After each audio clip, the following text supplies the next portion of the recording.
fim, quero dizer aqui que eu estava cochichando com o Gilberto aqui agora há pouco e dizia assim: Gilberto, tu saíste faz quanto tempo da Associação dos Amigos da Biblioteca? Me disse: faz em torno de 6 meses. Mas tu não estás mais na Associação dos Amigos do Teatro São Pedro? Não, também passei lá e tudo mais. Puxa, fico muito feliz, porque eu quero convocá-lo diante de todos, não falei com ele, quero convocá-lo diante de todos para se tornar o presidente da nossa Fundação da Orquestra Sinfônica de Porto Alegre. É uma convocação. Eu fico muito feliz. Aqui o nosso maestro, Evandro, aqui também.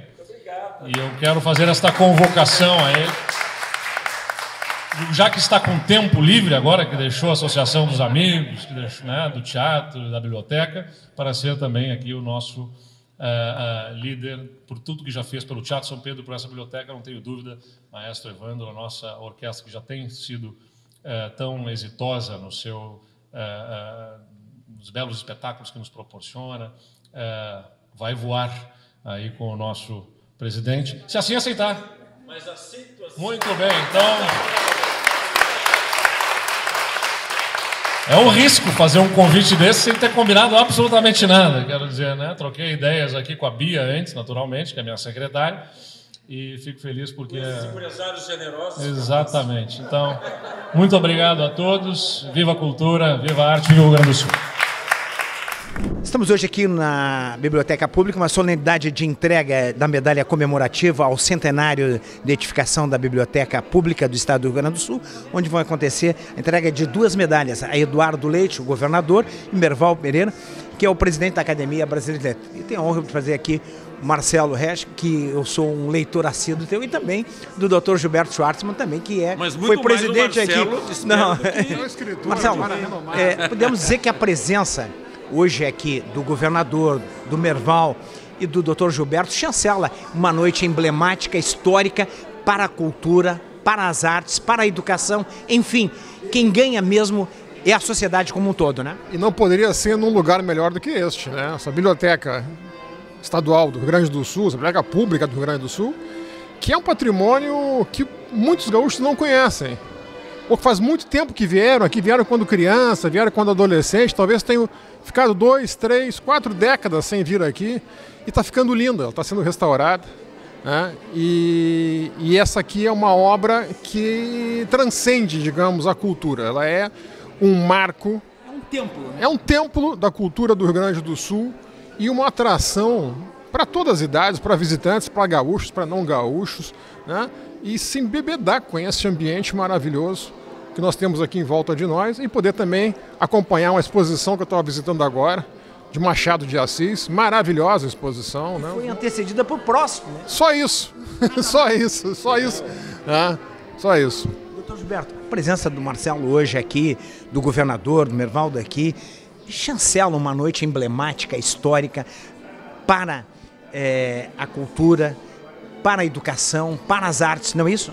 Eu represento aqui, junto com o Alcides Stumpf, a diretoria da Associação de Amigos da Biblioteca Pública do Estado do Rio Grande do Sul, e nós estamos muito, muito felizes, muito honrados, porque sempre que há uma atividade cultural aqui na biblioteca, e veja que nós estamos aqui às 19 horas, não é? Então, isso mostra que as coisas de qualidade na cultura, elas sempre atraem o público.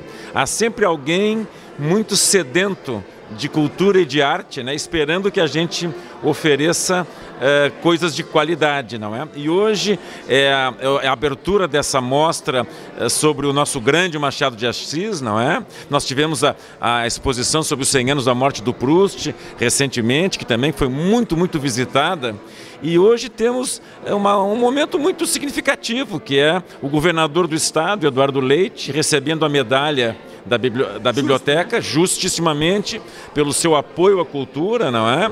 E Merval Pereira, que é o atual presidente da Academia Brasileira de Letras, trazido por outro acadêmico gaúcho, que é o nosso querido poeta Carlos Nejar.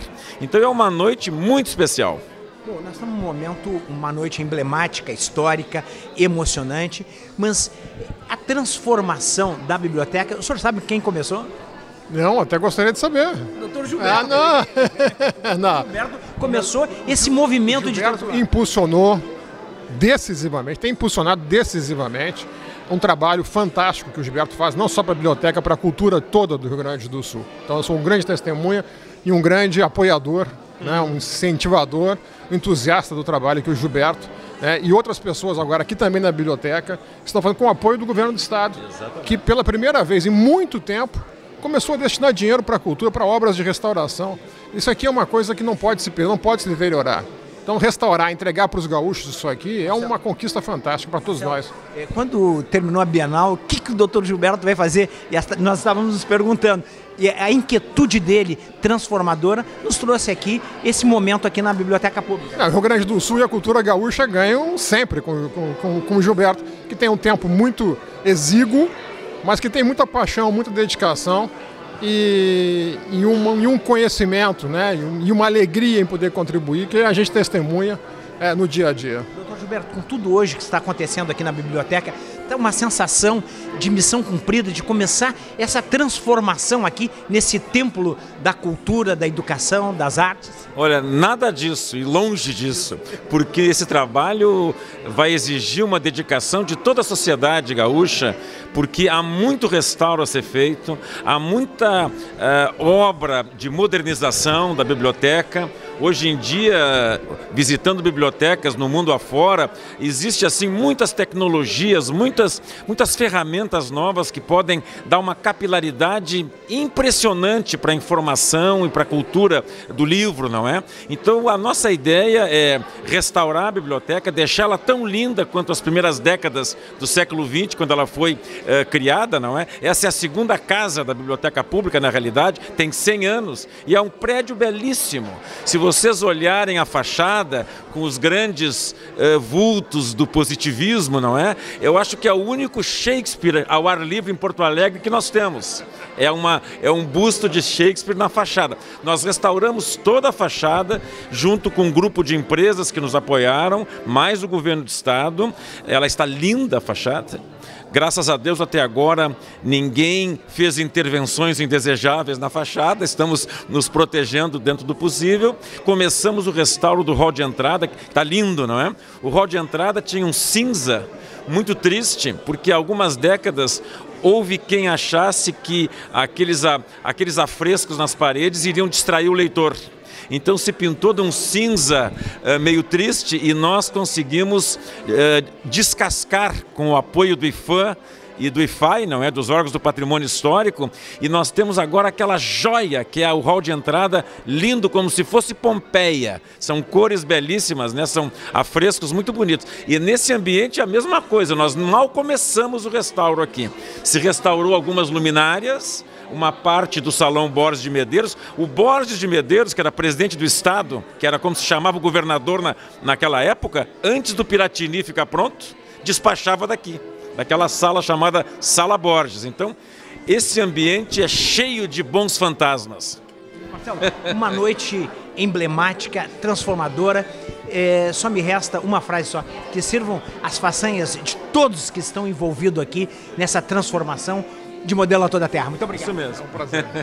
Senhor governador do estado, Eduardo Leite, ilustre presidente da Academia Brasileira de Letras, Merval Pereira, senhora secretária Beatriz Araújo, meus amigos da biblioteca, o presidente Alcides Stumpf, meu amigo e sucessor nesta casa, pediu que eu me incumbisse dos agradecimentos e usasse, se eu assim o desejasse, frases mais longas. Eu imagino que não tão longas como as de Marcel Proust, da nossa exposição, em sua obra Em Busca do Tempo Perdido, né? Dizem que depois de ter o primeiro volume da obra, No Caminho de Soi, rejeitado pela Nouvelle Revue Française por André Gide, que foi até prêmio Nobel depois, ele oferece para que uma outra editora, depois de vários nãos, chamada Fasquelle, de Paris, que editasse a obra. E o editor também rejeita, governador.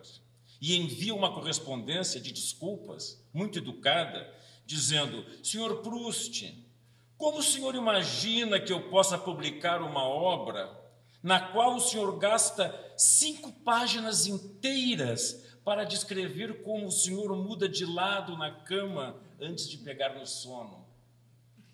Mas eu estou aqui para agradecer. E como é fácil agradecer quando o agradecimento é justo e verdadeiro, né, doutor Jorge? Hoje é um dia muito importante para todos nós, por recebermos em nossa casa convidados da maior importância. O presidente Merval Pereira deve imaginar que por esses salões circularam os grandes nomes das letras e da cultura de nosso Estado. Pois por esses corredores ouviu-se, meu querido Nejar, os passos de muitos de seus confrades rio-grandenses do passado. Eu me refiro a João Neves da Fontoura, Augusto Meyer, Viana Mug, Raimundo Faoro, Moacir Scliar. Essas paredes do Salão Morisco escutaram os segredos de Érico Veríssimo, Mário Quintana, Lia Luft e tantos outros nomes de nosso glorioso passado literário. Carlos Nejar, grande poeta gaúcho e o nosso representante na Academia Brasileira de Letras, patrono de nossa Feira do Livro, aqui presente, tem asas que voam para muito além de seus versos. Nejar sonha, doutor Jorge, governador e Merval, Nejar sonha editar uma obra que celebre a memória literária de nossos grandes autores do passado e que pertenceram à Academia Brasileira de Letras. Uma ideia que eu imagino será prontamente abraçada pelo governador que eu conheço e por essa secretária. Porque o nosso governador, como já foi dito, é o governador da cultura.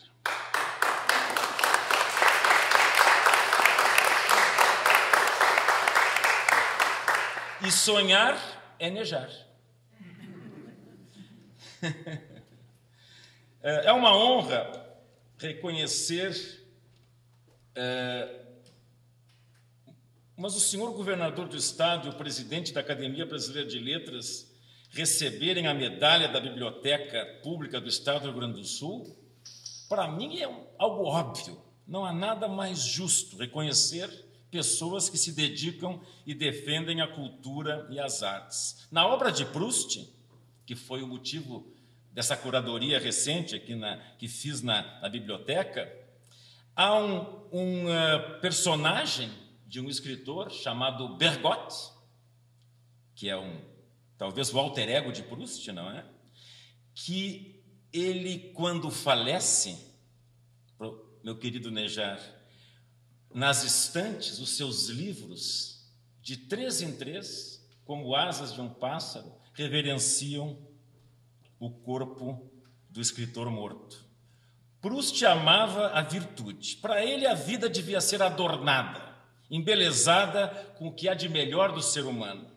Senhor governador, senhora secretária, o que os senhores têm realizado pela cultura de nosso Estado não tem precedente em nossa história recente. Eu não lembro em minha vida adulta de um investimento, eu sempre repito isso, governador, tão expressivo nas artes e na cultura, de parte do Executivo do Estado e Merval, dos cofres do Estado, não verbas repassadas da União. Isso é muito importante. Isso significa determinação na cultura.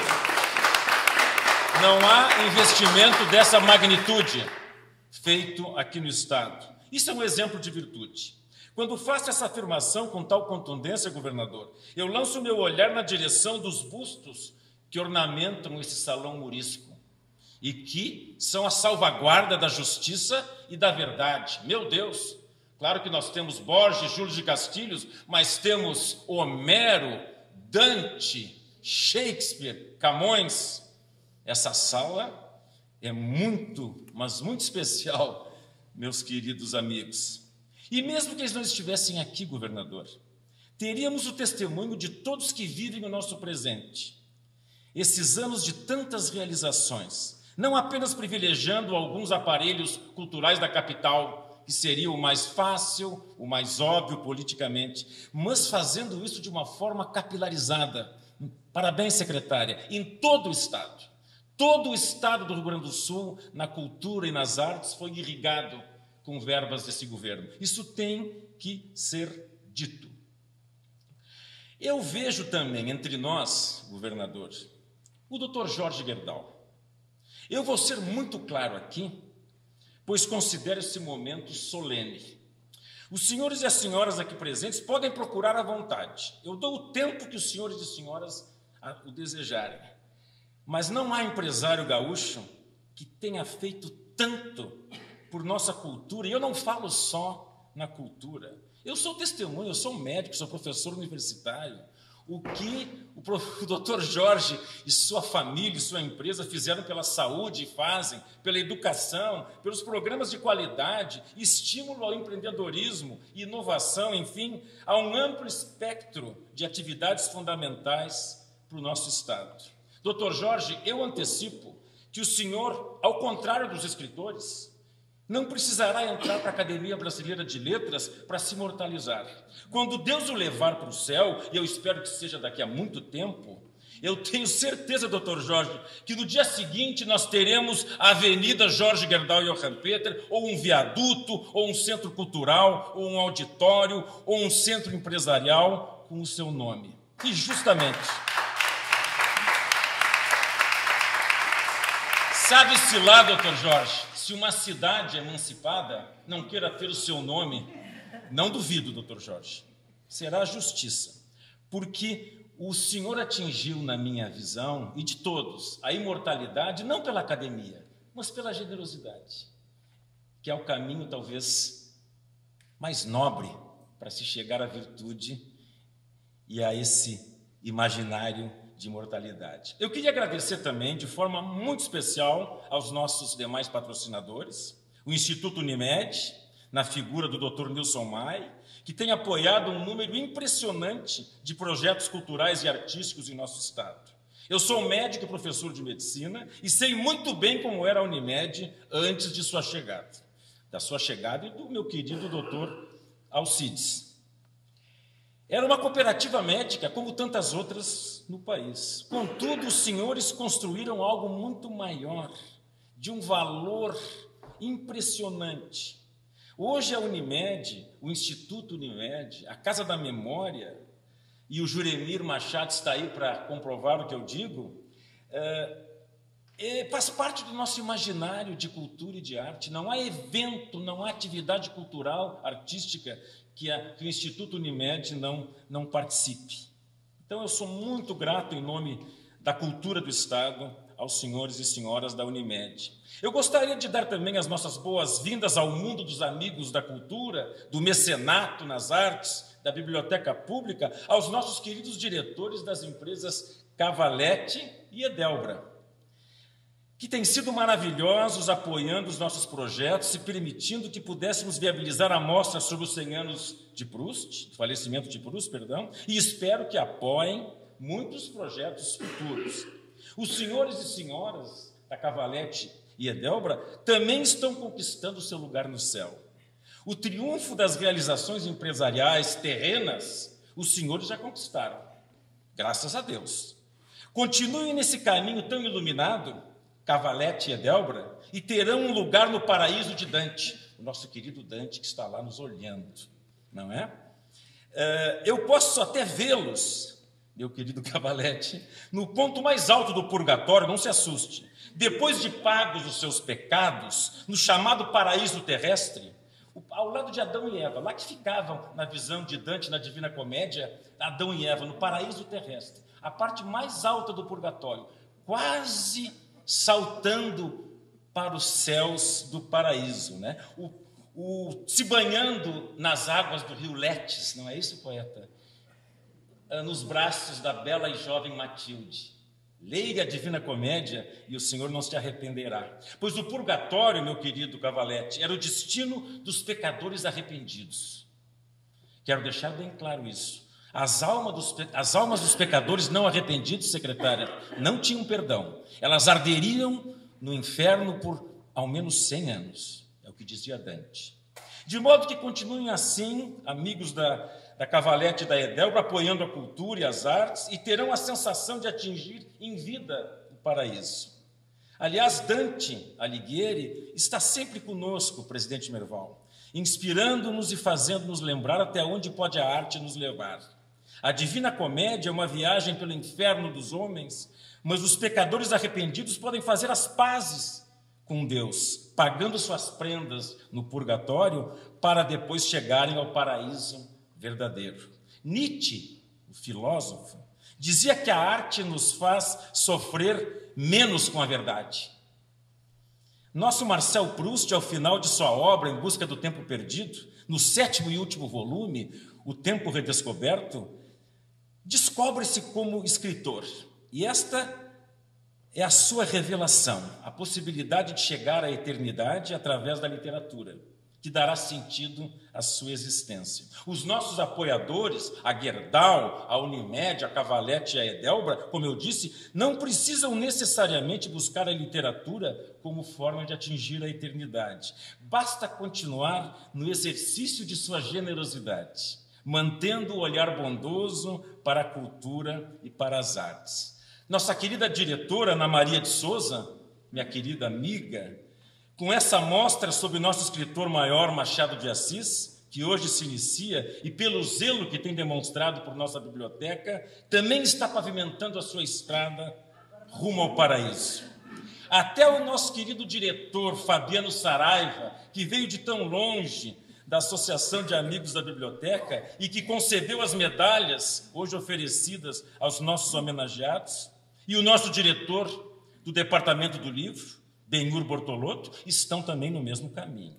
Eu queria dizer, antes de concluir, os meus agradecimentos, que muitos consideram, isso é importante, Nejar, muitos consideram o voluntariado, o mecenato e o apoio à cultura e às artes como algo de importância secundária em se tratando de um país com tantos problemas e tantos desafios como o nosso. Há outras prioridades, muitos dizem, há outras prioridades. Lê do engano. A cultura transforma, abre novos horizontes. A arte nos torna mais críticos em relação ao mundo, dá esperança, enfeita a vida. Os livros nos fazem viajar e viver outras vidas sem sair de casa.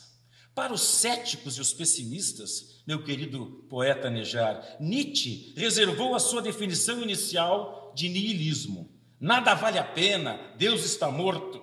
Imagem que o filósofo empresta da personagem do jovem Bazarov. Não é isso? De Pais e Filhos de Turgenev. Sempre negativo, que dizia não amar ninguém e que na pobreza um par de sapatos vale muito mais do que um livro. Mas, querida secretária Beatriz, bastou Bazarov se apaixonar para que tudo mudasse. Com a força do amor, o seu pessimismo desaparece. Não devemos esquecer que Nietzsche fala de uma nova forma de niilismo, redentora e positiva, o Übermensch, do alemão, e que aparece em sua obra magistral, Assim Falou Zaratustra. É o chamado eterno retorno, pois o tempo verdadeiro para Nietzsche, Proust, Borges e tantos outros não é cronológico, ele é cíclico.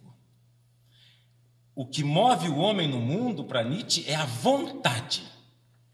Sim, a vontade, o desejo de realizar. E a vontade se faz, secretária, nas realizações do presente. Quem viver bem o seu presente, terá nele o eterno retorno de Nietzsche. É a felicidade, senhor governador, de termos um Teatro São Pedro renovado, um novo teatro de oficina que o senhor inaugurou, um novo teatro italiano que será inaugurado, o multipalco, a biblioteca pública com seu esplendor devolvido à nossa comunidade, moderna, restaurada, a inauguração da Mostra de Machado, homenagear em vida grandes brasileiros, como o governador Merval, extrair beleza do presente. É assim que nós justificamos nossas vidas e dela nos orgulhamos. Muito obrigado.